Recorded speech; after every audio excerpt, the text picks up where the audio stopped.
My name is Randy Watts with Alien Gear Holsters.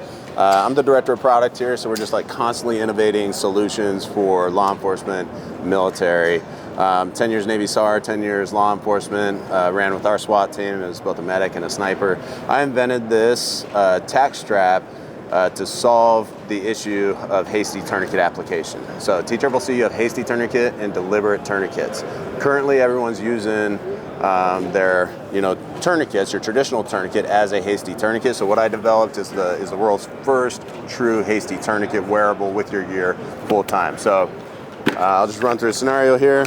You are in a gunfight, you're playing peekaboo with the bad guy, you think you get hit, you're not sure if you got hit. You don't have time to look down, assess your wound. In this scenario, you have to stay involved. But what I can do is I can reach down without even looking. I can return fire right now and apply a hasty tourniquet to my femoral artery in about 5 seconds without ever losing situational awareness. I finish the gunfight, I holster up, and then I assess my wound. And I say, oh shit, I actually got hit. Then I take my traditional tourniquet out, 2 to 3 inches above the wound, tighten it up, and release my Taq-Strap. Make sure that my tourniquet's working, right? So we understand that not everyone wants to run drop legs all the time.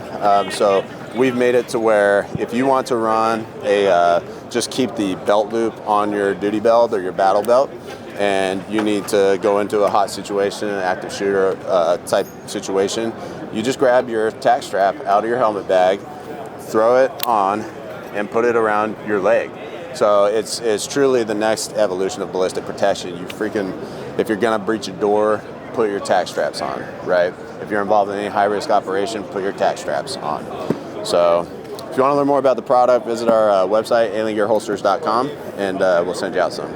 So now this is designed to not take the place of your CAT or your soft T tourniquet. Correct. It's supposed to be an addition to that. Yep. And so you're applying this tourniquet initially during the gunfight, then when you get to a position where you've got time to upgrade to a more traditional style tourniquet, that's what you're going to do. Correct. It's that conversion from hasty to deliberate, gotcha. Right? Now, most people recommend that you don't remove a tourniquet after you've applied it. What you suggested releasing this and then, or applying one and then releasing this one. What's the thought process behind that? So Tccc doctrine, right, it was updated in, I think, December of last year. And it talks about tourniquet conversions specifically to that topic. Obviously, I'm not going to tell you what to do, abide by your own training, but look at Tccc doctrine. It talks about converting from hasty tourniquet to deliberate tourniquet. So when you put on a high and tight hasty tourniquet, at some point, once you reach field care, once you reach a safe position, you need to convert to that 2 to 3 inches above the wound. So it's not necessarily removing, you're releasing your hasty tourniquet, but you still have, at that point, you have your deliberate tourniquet applied. So read up on your Tccc. They explain it really well in there, and that's kind of what this system does. It's a new tool. It's a new tool in the operator's toolbox that we didn't previously have. Now, this ratcheting system, I know I've seen something like this from RevMedics. Yep. Is this the same system, or is it like that? Or we love RevMedics. We sell RevMedics, just like we love CAT, and we're going to sell CAT. RevMedics, the reason we went with this buckle specifically is because M2 Inc., the people who make RevMedics tourniquets, they're our supplier. So they're partners of ours. We love their equipment. They've gone through Tccc approval. We wanted something familiar to the industry that people have learned to depend on. And so just like as before, we use the best equipment. That's why we use that M2 Inc. buckle.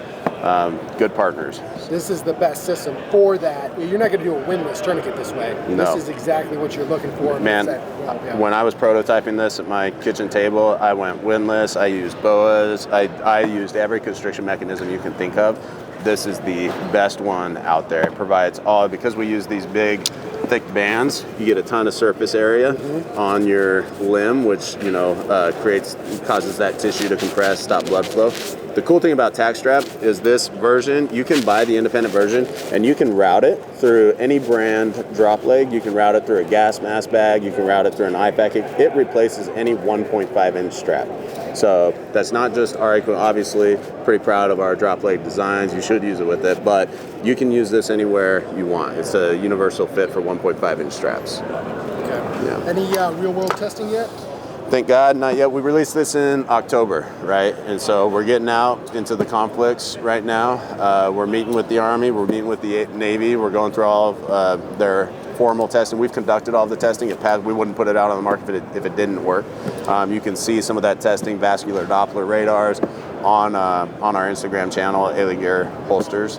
And yeah, we're really confident we're going to get that TCCC recommendation. But as everyone knows in this world, there's a process you gotta fight for it. Yeah. It's a long, hard fight from what I hear. We'll get it. We're motivated. Love it. All right, thank you, Randy. I appreciate your time, man. Of course, no problem.